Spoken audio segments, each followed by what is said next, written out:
Abra sua Bíblia em Números capítulo 11.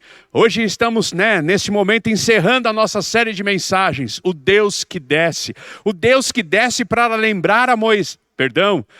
O Deus que desce, para lembrar a Moisés, sim, a Moisés, que ele nunca está sozinho. O Deus que desce para lembrar a Moisés de que ele tem direção, ele tem autoridade, ele tem poder, como resultado da presença do Espírito Santo em sua vida. O Deus que desce para nos relembrar que ele não tem braço curto não, que ele não tem mão fraca não, que ele continua agindo. Eu e você que muitas vezes achamos que Deus encurtou o seu braço ao cuidar de nós. Eu e você que muitas vezes achamos que Deus diminuiu o seu poder sobre as nossas vidas. E por que isso acontece? É o que nós vamos ver na noite de hoje, é o que nós vamos pensar juntos na noite de hoje, baseado nesse texto de Números capítulo 11. E eu quero ler com vocês o texto então, que está lá no versículo 23. O texto bíblico diz assim: o Senhor respondeu a Moisés: estará limitado o poder do Senhor? Como está em sua Bíblia, na tradução que você tem aí nas mãos?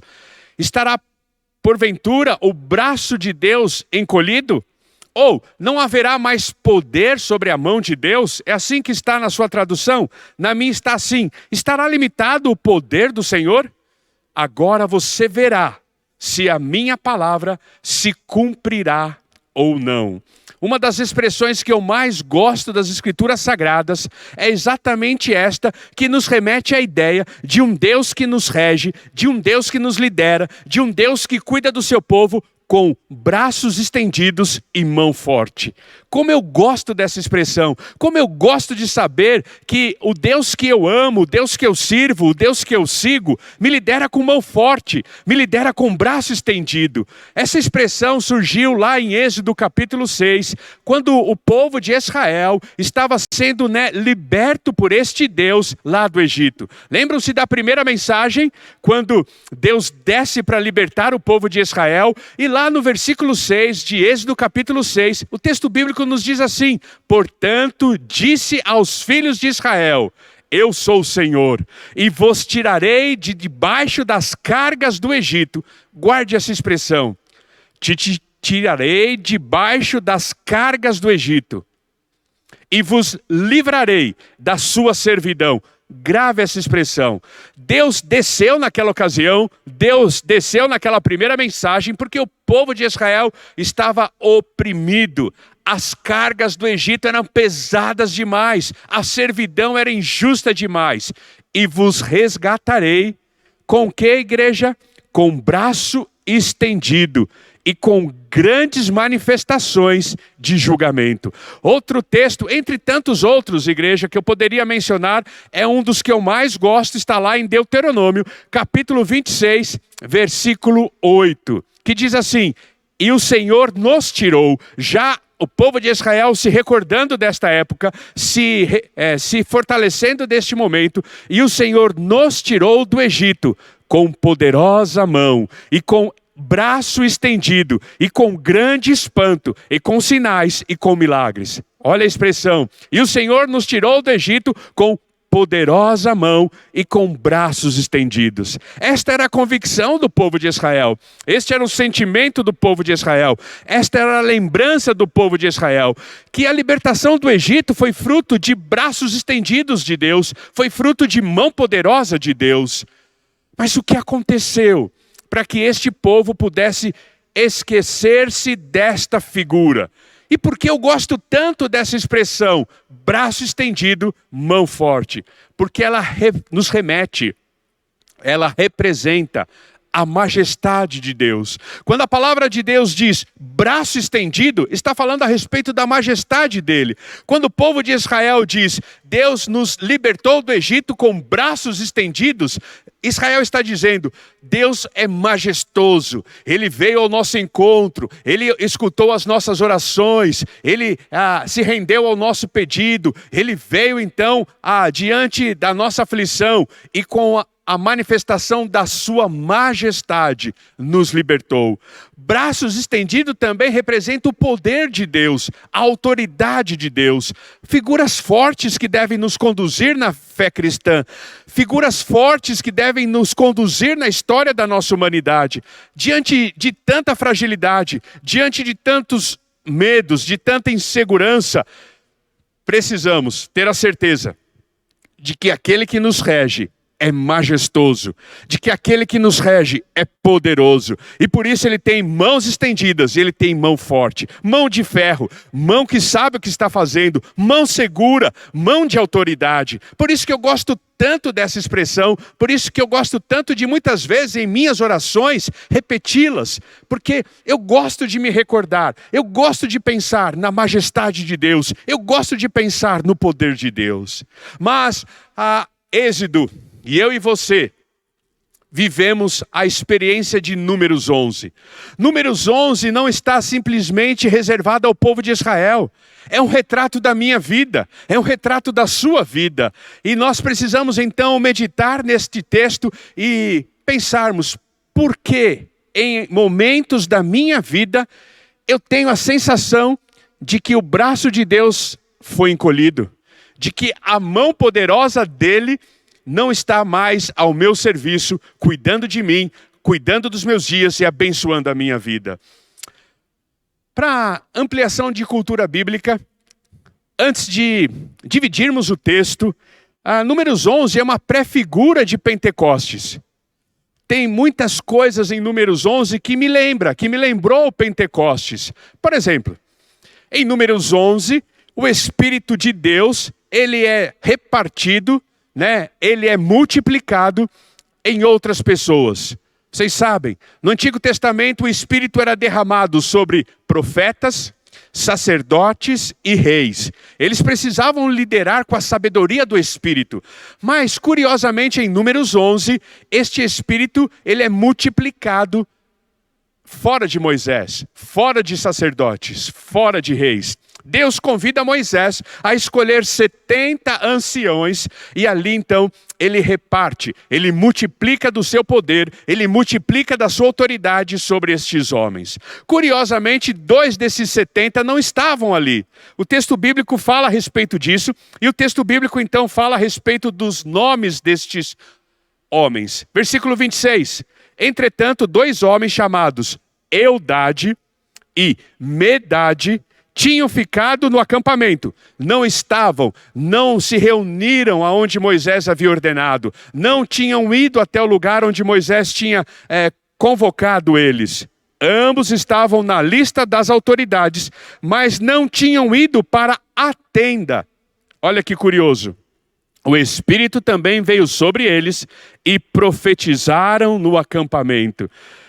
Assim também aconteceu no Pentecostes. Vocês se lembram de Atos 2? O Espírito é derramado, há então a manifestação das línguas sendo ali multiplicadas, e ali a gente sabe que é idiomas, e depois os discípulos foram caminhando na história de Atos e foram impondo a mão sobre outras pessoas, e essas outras pessoas que ali não estavam também receberam do Espírito, gentios, como nós ouvimos na manhã de hoje, e assim o que aconteceu? Para que não houvesse dúvidas de que o Espírito estava sobre a vida daquelas pessoas, elas também falaram em línguas da mesma forma como aconteceu em Atos 2, para que os judeus não ficassem desconfiados da autoridade que estava ali sendo multiplicada sobre aquelas vidas. É interessante porque Números 11 é uma pré-figura do que haveria de acontecer em Pentecostes. E Deus desce exatamente neste momento.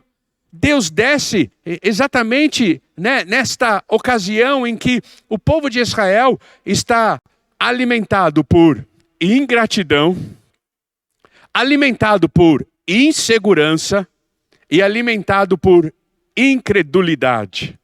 É um retrato da minha vida e eu tenho quase certeza que é da sua vida também. Parece-me que a ingratidão é algo pertinente à natureza humana. Às vezes eu sou ingrato com pessoas, mas eu também sou ingrato com Deus. A insegurança é algo pertinente à natureza humana.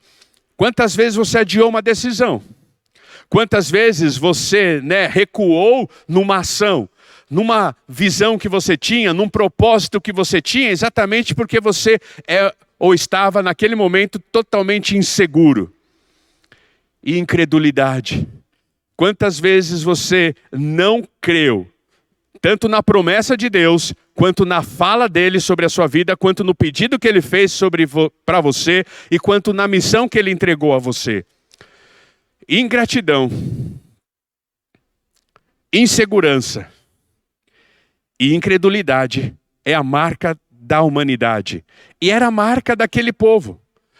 Deus, ele não fica bravo, e nós vamos nos discorrer nesse texto. Deus não fica bravo porque o povo pediu carne. O texto bíblico conta, então, em Números capítulo 11, que eles estavam insatisfeitos com o maná. Eles já não aguentavam mais comer aquele alimento que Deus havia derramado sobre eles. E aí eles começam a murmurar. O texto bíblico diz, então, lá logo no capítulo 4, que aqueles que eram do Egito, estrangeiros, que se infiltraram no meio das tribos de Israel e saíram com eles, começaram a reclamar e a dizer, olha, esse negócio de comer maná, esse negócio aqui não está muito bom, se pelo menos tivéssemos carne, se pelo menos tivéssemos uma coisa diferente para comer.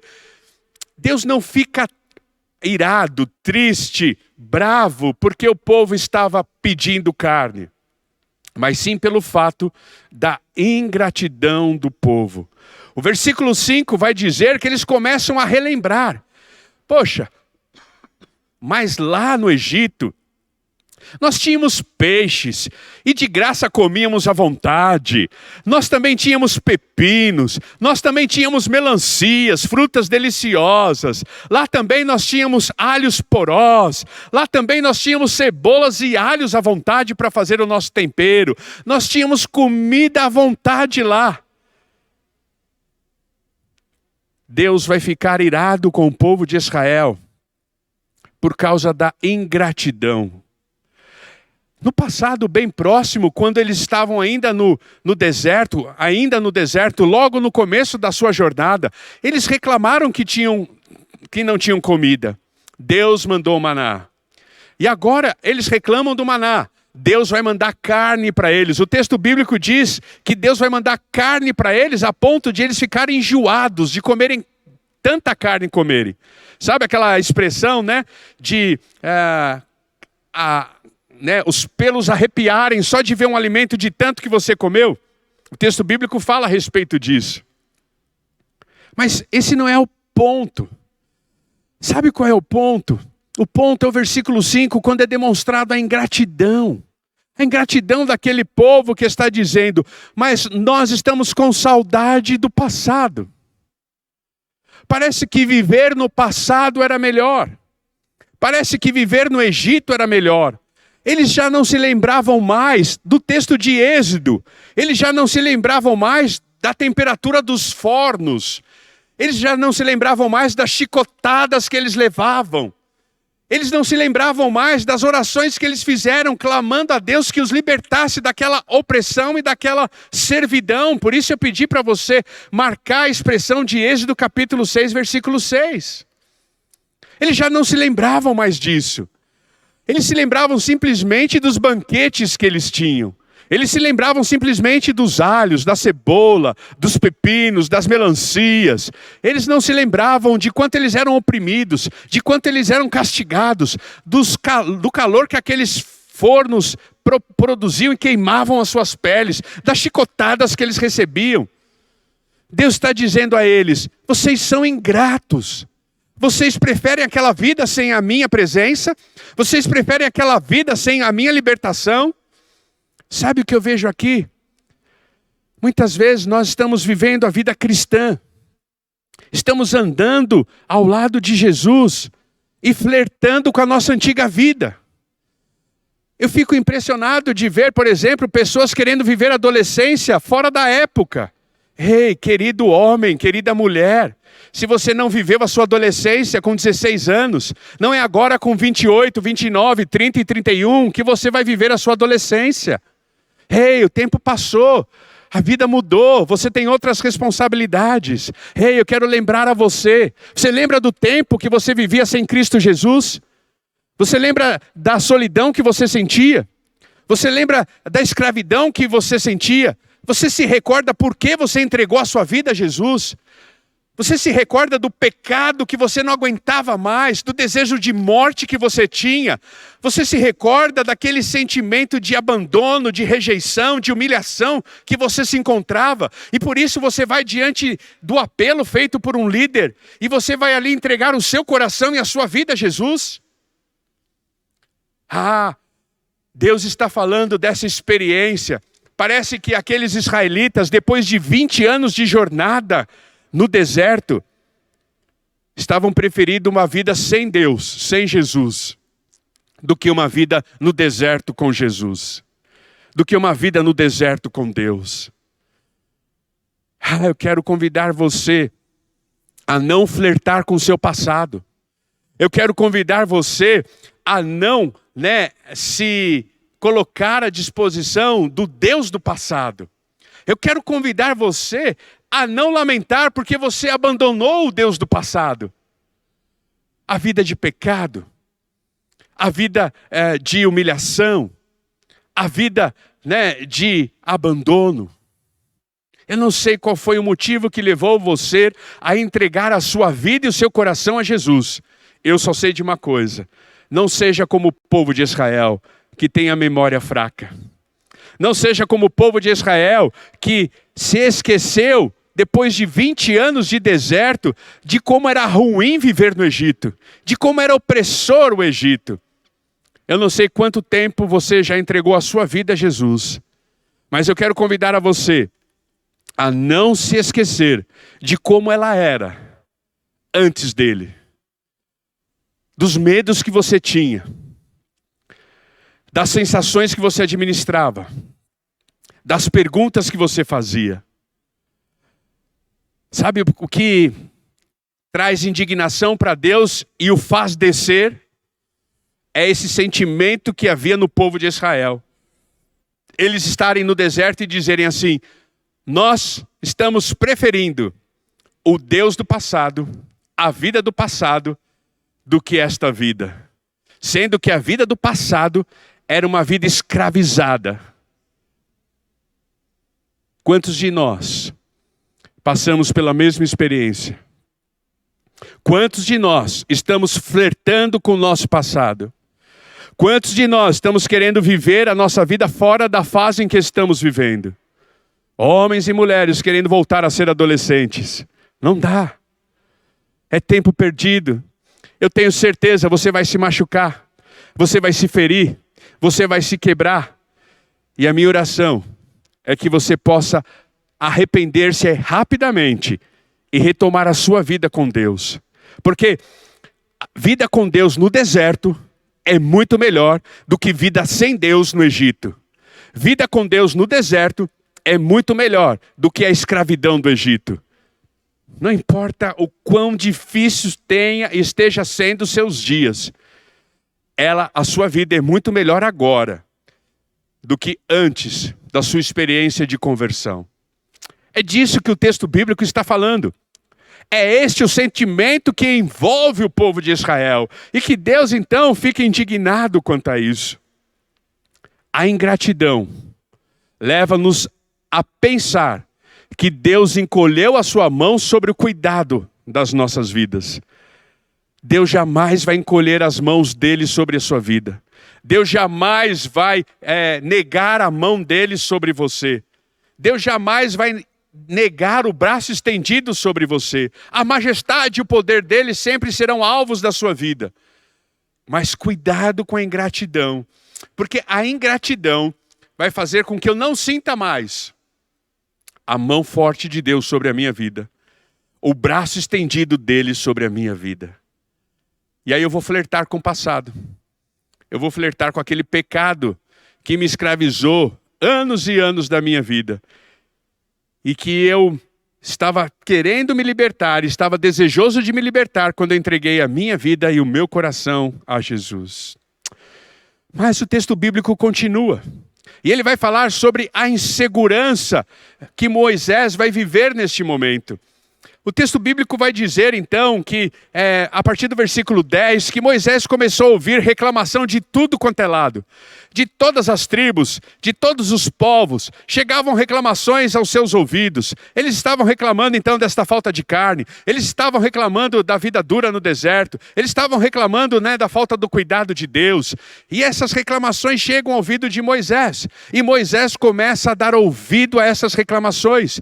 Moisés começa a ser envolvido por essas reclamações. Moisés começa então a ficar inseguro quanto à sua liderança. E aí o texto bíblico diz que Moisés vai chegar diante de Deus e vai dizer assim: mas Deus, que povinho que o Senhor me deu. Será que sou eu culpado? Quem foi que gerou esse povo? Foi o Senhor. Quem é responsável por esse povo? É o Senhor.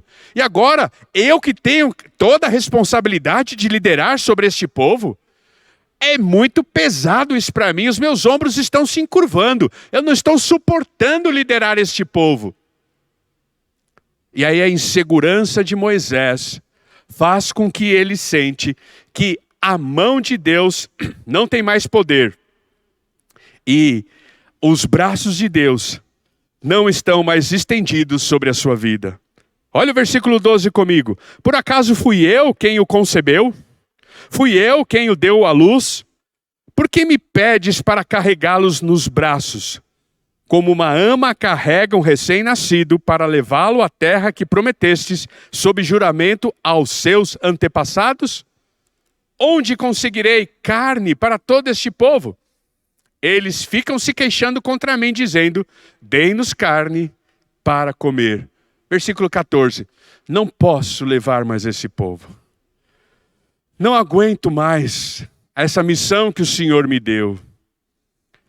As suas mãos eu não tenho visto elas sobre a minha vida. Os teus braços estendidos não tenho sentido. A tua majestade, o seu poder, o seu cuidado, eu não os vejo mais sobre a minha vida. Ah, Moisés se sentiu inseguro na liderança daquele povo. Moisés se sentiu inseguro quanto a continuar à frente daquele povo. Mas Deus desce para lembrar a Moisés que ele jamais estaria sozinho.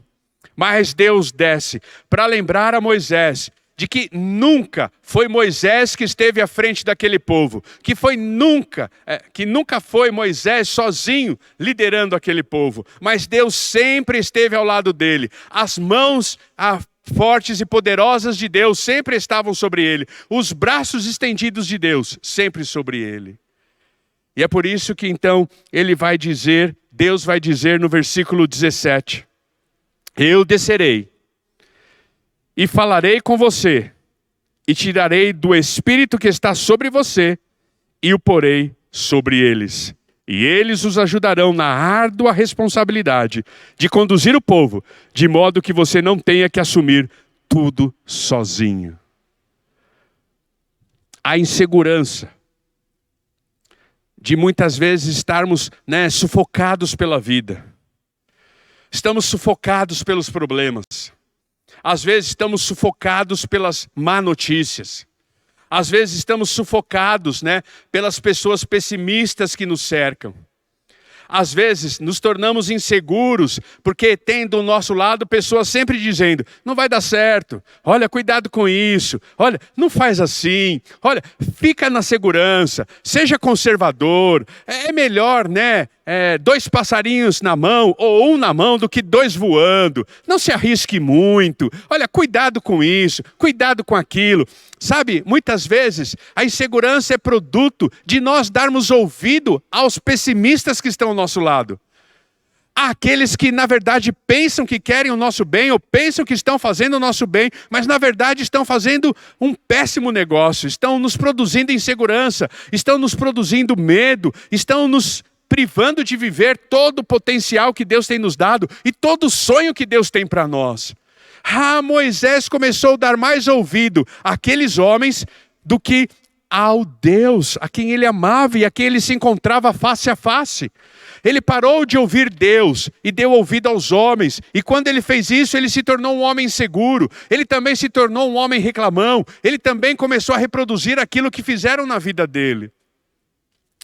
E ali, ele já não sentia mais a mão poderosa de Deus e os braços estendidos de Deus sobre a sua vida. Eu quero fazer este alerta a você na noite de hoje.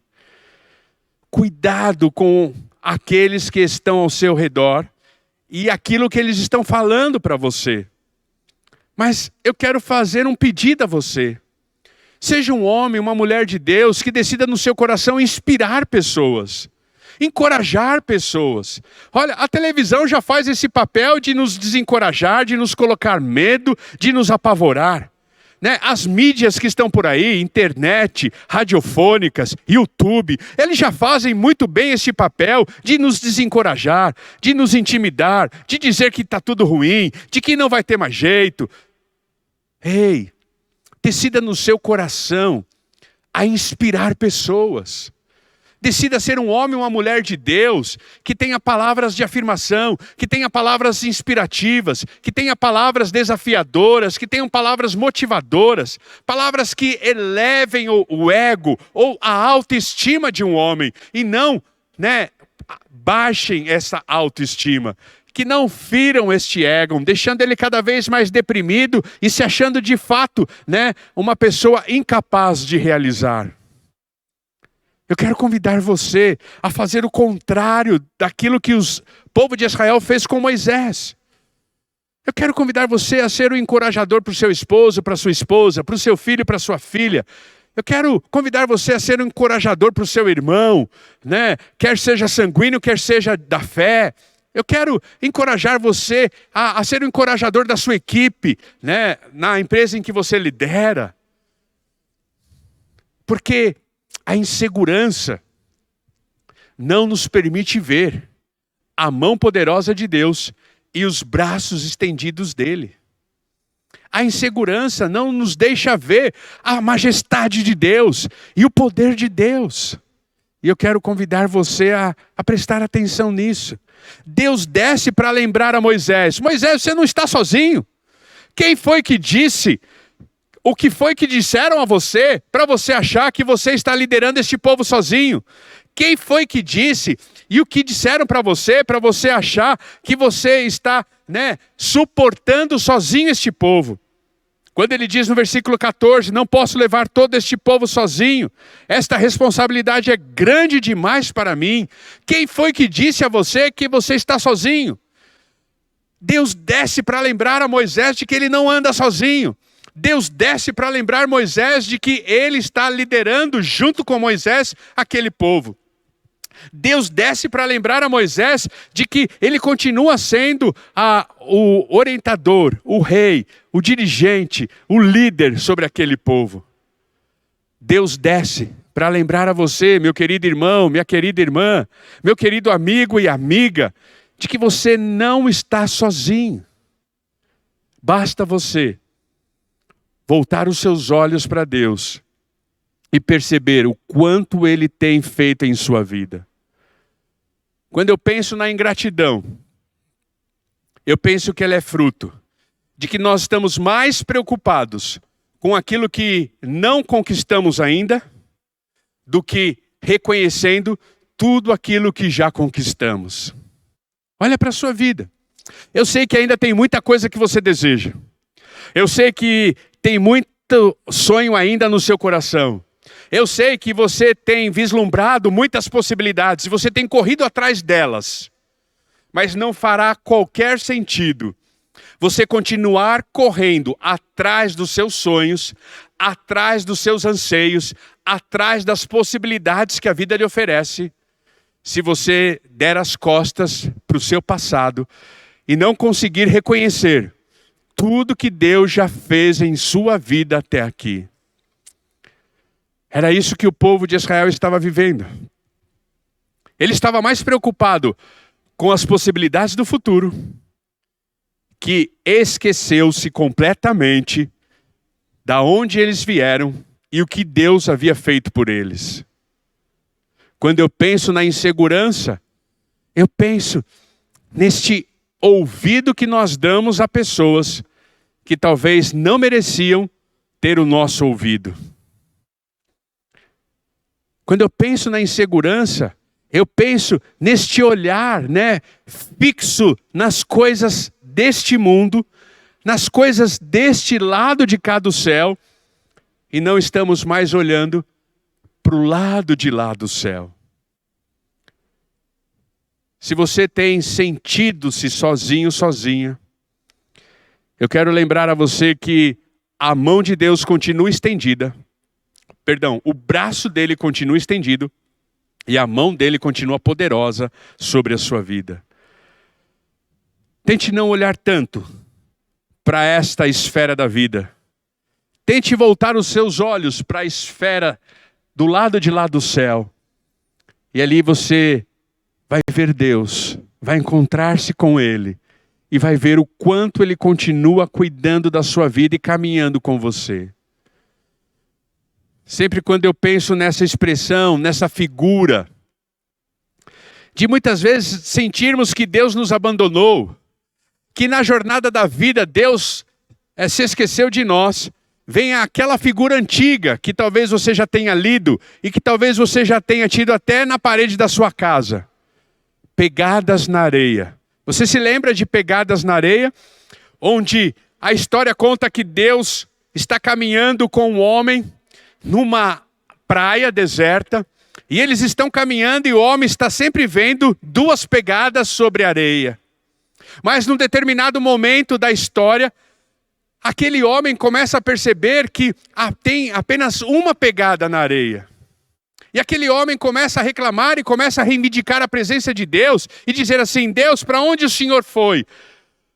Cadê as suas pegadas? Porque o Senhor me abandonou. E Deus olha para aquele homem e diz assim: eu nunca te abandonei. Essas pegadas continuam sendo minhas, não mais tuas, porque eu estou te carregando no colo. Ah, como eu gosto de mãos estendidas. Como eu gosto de braços estendidos, de mão forte, porque é a doce lembrança de um Deus que, se precisar, nos carrega em seus braços, em seu colo. Deus desceu para lembrar a Moisés de que ele não está sozinho. Ele está lembrando você na noite de hoje que você não está sozinho, não está sozinha.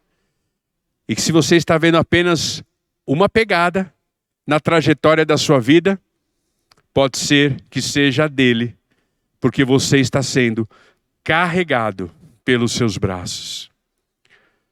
Mas Moisés também vai ter que enfrentar o desafio da incredulidade.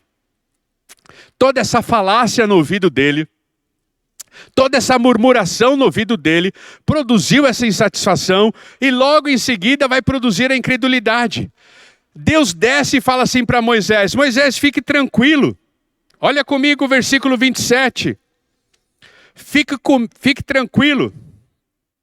Eu vou mandar carne para este povo.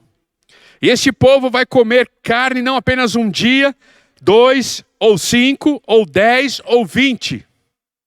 Mas um mês inteiro, até que lhes saia carne pelo nariz. E vocês terão nojo dela, porque rejeitaram o Senhor que está no meio de vocês.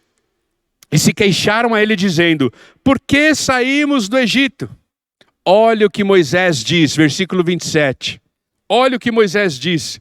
Aqui estou eu, no meio de 600.000 homens em pé. E dizes: darei eles carne para comerem durante o mês inteiro?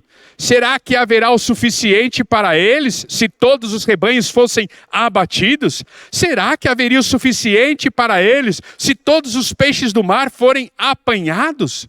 Será?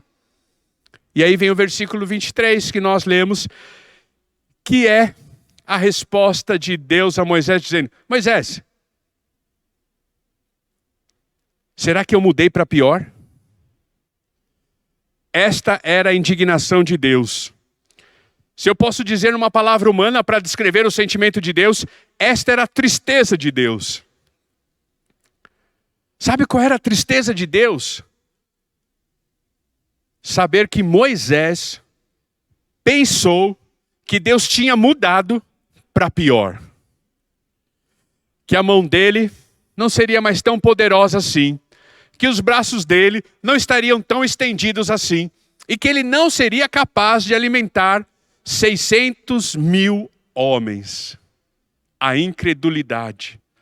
A incredulidade diante da promessa de Deus. Deus havia dito que mandaria carne. E Moisés diz, eu não acredito que isso há de acontecer, porque é muita gente, vamos precisar de muita carne. E eu não sei de onde virá esta carne. Mas Deus havia prometido, eu vou lhe dar carne. Quando eu olho para a minha vida, eu vejo que Números é um retrato da minha vida, não apenas do povo de Israel. Deus deixou tantas promessas para nós. Deus deixou tantas promessas na sua palavra para nós, que diante do menor perigo que temos, nós já fraquejamos. Nós já pensamos que Deus não é capaz de cuidar, que Deus não é capaz de nos curar, que Deus não é capaz de abrir portas de emprego em meio à pandemia, que Deus não é capaz de multiplicar clientes numa época em que ninguém está comprando, que Deus não é capaz, de sarar as finanças pessoais, que Deus não é capaz de cuidar de um filho que está perdido, que Deus não é capaz, de cuidar de uma família que está perdida, de restaurar um relacionamento, de dar filhos a estéril. Diante do mínimo problema, diante da mínima aflição das nossas vidas, a nossa tendência é não crer no poder dele, é achar que o braço dele encurtou, que ele se tornou preguiçoso, que ele não está olhando mais para nós, que ele não se importa mais conosco. E aí Deus tem que descer para dizer para Moisés, Moisés, você acha que eu mudei para pior? Você acha que eu não sou capaz de fazer isso depois de tudo que eu fiz? Eu já não dei provas do meu poder, eu já não me apresentei a você como o eu sou. Que é isso, Moisés? Como que você pode duvidar daquilo que eu estou te falando? E eu olho para Deus e digo assim, Pai, me perdoe porque eu sou Moisés do século 21. Eu estou sempre duvidando do poder de Deus sobre a minha vida. Eu estou sempre duvidando do cuidado dele sobre a minha vida. De que ele pode sim fazer do nada aquilo que eu preciso. Que ele pode sim trazer do nada aquilo que eu necessito. Que ele pode sim curar o mais enfermo da face da terra. Que ele pode sim fazer da mulher estéril mãe de filhos. Que ele pode sim abrir portas de emprego, mesmo no meio da pandemia. Que ele pode sim fazer com que novos clientes batam em nossa porta, mesmo quando ninguém esteja comprando. Que ele pode sim fazer o que os nossos olhos não estão vendo, fazer o que o coração não está sentindo, fazer, o que a nossa fé não tem coragem de ver.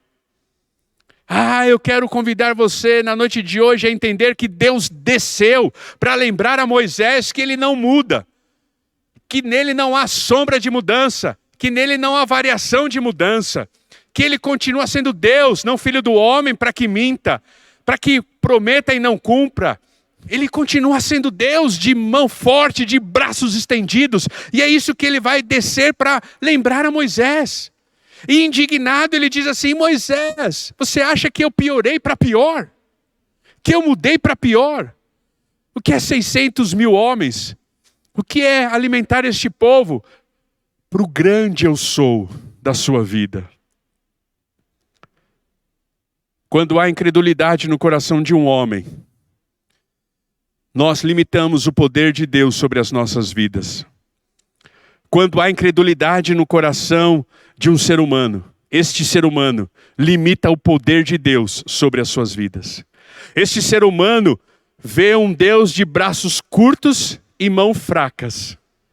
E aí Deus tem que descer para nos lembrar que ele continua sendo majestoso, poderoso, sobre toda e qualquer situação e circunstância.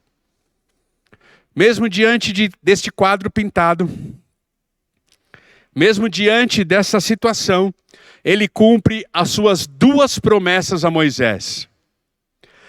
Ele multiplica do seu espírito na vida daqueles 70 homens que ajudariam Moisés a liderar aquele povo, e ele alimenta aqueles 600 mil homens ao ponto de eles se enjoarem de comer carne.